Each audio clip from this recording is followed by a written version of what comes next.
Although gravel riding isn't new, it is booming. With every bike manufacturer releasing adventure bikes, gravel cycling tech is advancing at a rate of knots. With more people riding, and more people riding gnarlier terrain, many of the new bits of technology are coming straight from our mountain biking cousins. Whether that's suspension to tackle rougher trails, or slacker geometry for steeper terrain, these developments look set to change gravel forever, and in our opinion, for the better. But before we get into it, don't forget to subscribe to the Cycling Weekly YouTube channel and click that notification bell so you keep up to date with our latest releases. For years, suspension forks were the preserve of mountain bikes, but as gravel riding becomes more extreme and riders are tackling more technical trails, so gravel bike technology is stepping up to the challenge. There are many brands that do some form of suspension, ranging from carbon leaf-sprung versions such as Laos Forks, through to Fox, MRP and Suntour's sophisticated air-sprung suspension systems that offer compression and rebound adjustment. Just recently, Cannondale announced its brand new 30mm lefty Oliver fork that launched on the latest incarnation of the Cannondale Topstone. Be interesting to see how this develops in the future. Even with riders tackling tougher terrain, how much travel would be too much? Well, while we're on the subject of suspension, it'd be mad not to mention that boingy bit at the back of the bike. There aren't many brands that offer rear suspension in the form of a coil-sprung or air-sprung rear shock, but there are some beginning to experiment. Niner's radical MCR9 RDO full suspension gravel bike uses a 50mm air-sprung rear shock actuated by its constantly varying arc linkage, just like a full suspension mountain bike, but on a slightly smaller scale. Other bikes, such as the Cannondale Topstone and its Kingpin technology, offer a more subtle full suspension design by using an engineered leaf spring based around a single sealed bearing pivot located partway up the seat tube. Through this, and the frame's built-in flex zones, the bike can leverage 30mm of travel without the added weight of a rear shock. However, with riders looking for ever more capable bikes, how long will it be until we have more short travel full suspension gravel bikes? When it comes to gravel bikes, there's something of a spectrum. There are those bikes that sit closer to road bikes, built with long, fast distances in mind, and those that sit closer to mountain bikes, designed to tackle hard trails.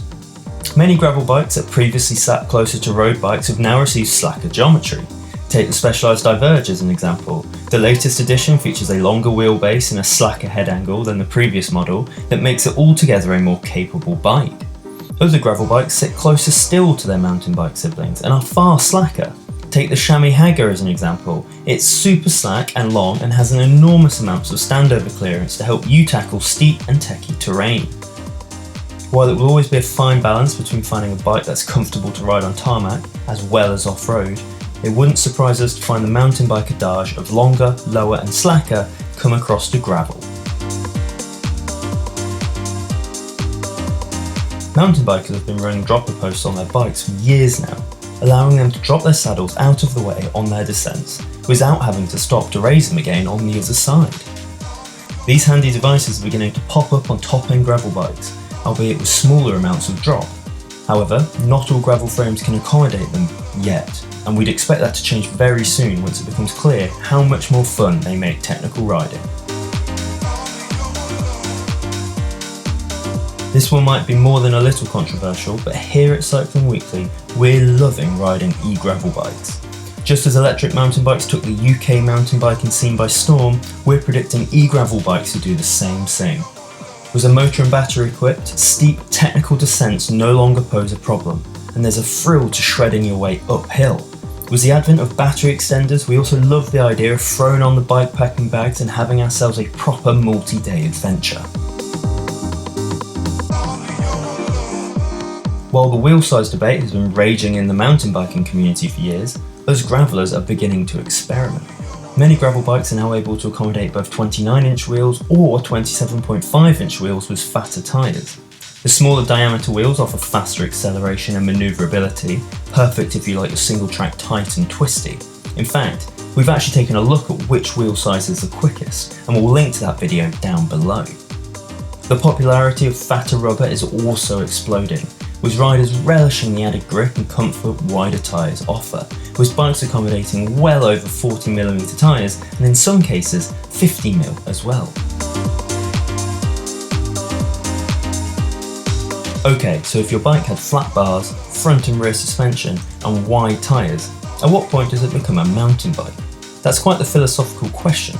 However, many gravel riders do prefer to ride their bikes with flat bars, offering them more control and more comfortable and upright riding positions. Although flat bars have typically been a fringe or hipster gravel riding decision, with Specialized releasing its new Diverge Evo flat bar model, it'd be interesting to see if it takes off in the wider community. So there you go, just some examples of technology that we think are going to change gravel riding forever. Which of these would you like to try on your gravel bike, or do you have any examples of what you think is going to change your riding in the future? Let us know in the comments section below.